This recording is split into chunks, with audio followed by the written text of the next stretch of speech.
see trends at EU level in terms of regulation and how these trends evolved over the recent years?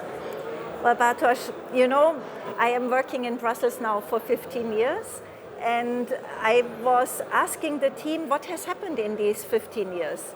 And it's quite interesting when we look at the legislation that was applicable to the insurance sector 15 years ago, so 2007, we had 12 texts. 10 years later, 2017, we had already 21 texts, so almost a duplication. And today, we are already dealing with 32 texts, plus 28 in the pipeline, so that is a triplicate in comparison to the last 5 years, and there are another 18 up the pipeline. So when you think about it, we are looking really at a massive regulatory development, and of course all these texts need to be implemented, need to be digested, need to be also implemented in the sense that you need compliance officers dealing with it, intermediaries dealing with it.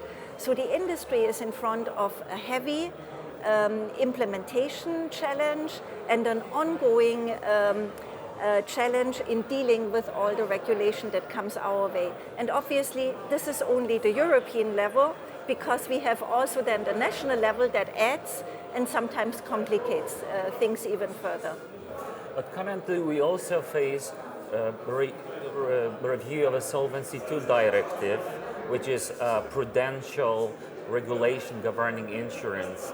Where do you see the changes which are the most important, and how can we use experience that we gathered throughout the most recent times, and where could we implement them to get the requirements right?